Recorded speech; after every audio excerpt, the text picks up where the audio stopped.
नमस्कार, सतर्क महाराष्ट्रामध्ये आपलं स्वागत। तळेगाव दाभाडे येथील इंद्रायणी विद्या मंदिर संचलित कांतीलाल शहा विद्यालयात सायन्स डे मोठ्या उत्साहात साजरा करण्यात आला। सायन्सची थीम म्हणून इस्रोची वाटचाल या विषयावर विविध प्रोजेक्ट यावेळी विद्यार्थ्यांनी सादर केले। यावेळी प्रमुख पाहुण्या म्हणून मानसी जैन उपस्थित होत्या। यावेळी मुख्याध्यापिका अनन्या कुलकर्णी, उपमुख्याध्यापिका वैशाली शिंदे, व्यवस्थापक अर्चना चव्हाण, विज्ञान विभाग प्रमुख संजाली गरुड, शिल्पा पाचलक आणि कार्यक्रम प्रमुख सारिका तितर यांसह पालक व विद्यार्थी मोठ्या संख्येने यावेळेस उपस्थित होते।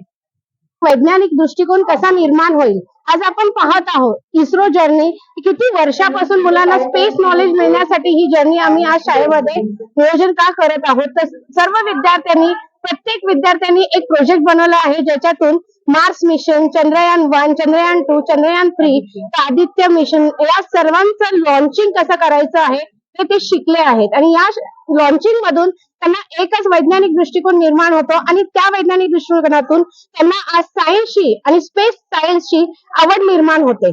तर या उपक्रमामुळे आज कांतीलाल शहा विद्यालयाने जे नियोजन केले आहे ते यातून आपली मुलं काय शिकतात आणि त्यांच्यामधून त्यांना काय निर्माण करायचंय आणि एक नवीन सायंटिस्ट निर्माण होतात। कारण यामध्ये एक लॉजिकल थिंकिंग त्यांच्यामध्ये डेव्हलप होते, क्रिएटिव्हिटी त्यांच्यामध्ये निर्माण होते। आम्ही आज सायन्स फेअर मुलांसाठी बनवलेला आहे, जो 28 तारीखला असतो, पण आम्ही थोडस लवकरच घेतलेला आहे मुलांच्या परीक्षेच्या दृष्टिकोनातनं। आणि इस्रो ही थीम आम्ही निवडलेली आहे, कारण इस्रोचा जो उपक्रम जे भरपूर झालेले आहेत आणि सायन्स आणि टेक्नॉलॉजी फील्डमध्ये मुलांना भरपूर अपॉर्च्युनिटीज मिळणार आहेत। आणि आम्हालाही वाटतं की थोडंसं इंजिनिअरिंग आणि डॉक्टर आणि मेडिकल या फील्ड पेक्षाही मुलांनी सायंटिफिक दृष्टिकोनाने अवलंबावा, त्यासाठी मुलांना आपण प्रोत्साहन देत आहोत। शाळेनेही भरपूर त्यांना आयडियाज, उपक्रमासाठी लागणारे साहित्य आणि वेळ आणि गायडन्स सगळ्या टीचर्सनी मुलांनी शिक्षकांनी मुलांना दिलेले आहेत। आणि हीच आशा आम्ही करतोय की मुलं भावी सायन्स फील्ड मध्ये अजून भरपूर त्यांनी प्रगती करावी आणि त्याच्यासाठी हा एक दृष्टिकोन निर्माण व्हावा।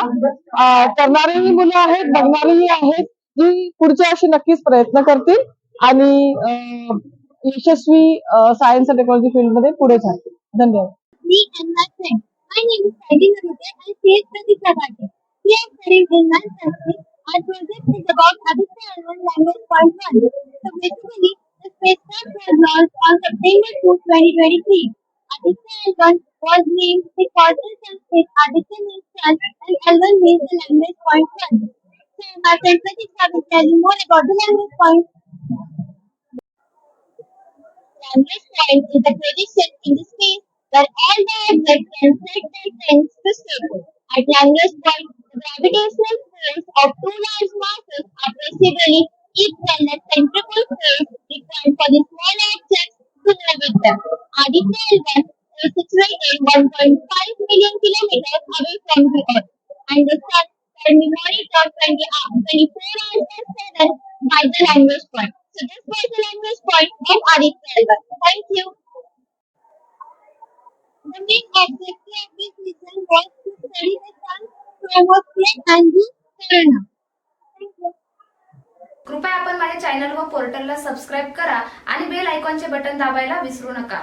संपूर्ण महाराष्ट्रात प्रतिनिधी नेमणूक चालू आहे।